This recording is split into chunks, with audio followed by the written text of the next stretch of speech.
Now that we have our connection and a database selected, we can actually start working with our data. There are two functions in PHP that will allow you to create a MySQL query. The first is MySQL DB query. This function is used when you have not selected a database or want to perform a query on a database other than the default you've selected. The syntax is MySQL DB query, DB name, query, and the resource variable reference. The DB name is the name of the database you want to work the query on.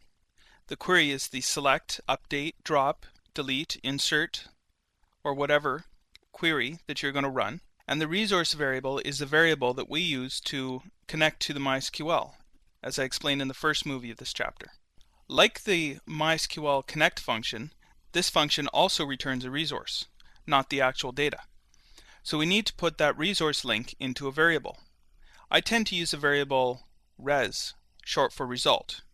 A query would then look like res equals MySQL DB query, the DB name, the query that we're going to run, and our resource variable.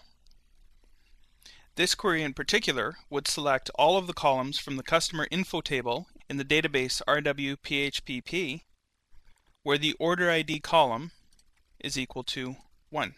If you've already selected your database globally, there is a function that works the exact same as the MySQL DB query, but eliminates the need to select the DB in the query, since we've already done that.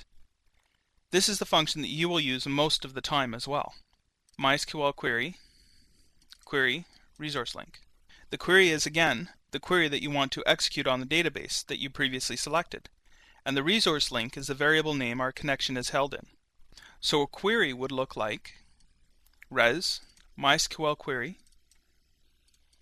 then your selection query, and your resource link. Again, the MySQL query function returns a resource, which is not the actual result data, but a link to the result data. That needs to go into a variable for retrieval later in the script, which is what I'll show you how to do in their next movie. So you can see to this point that just knowing how to use phpMyAdmin to manipulate your data is not enough. You really do need to know the basic syntax of MySQL in order to use MySQL with PHP. The MySQL query function is the most used MySQL function that you will ever use. It is the core of inserting, updating, and selecting data, but you have to know how the insert, select, and update queries work in order to be able to use it. VTC also has a training course on MySQL.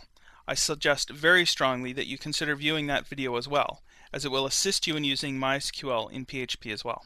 So as with the MySQL Connect and the MySQL Select DB, you can also tack on the or die function to the end of your MySQL statements. When using it here, however, you would be better off using the MySQL error function to report the exact error that occurred, as the error could be one of many different ones related to your query. You would add that on to the end of your query like this: or die, bracket, MySQL error, and then brackets, closing bracket, and your semicolon.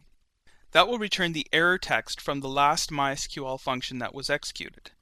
The MySQL error function can be used outside of the die function if you do not want the script to stop executing when the error occurs.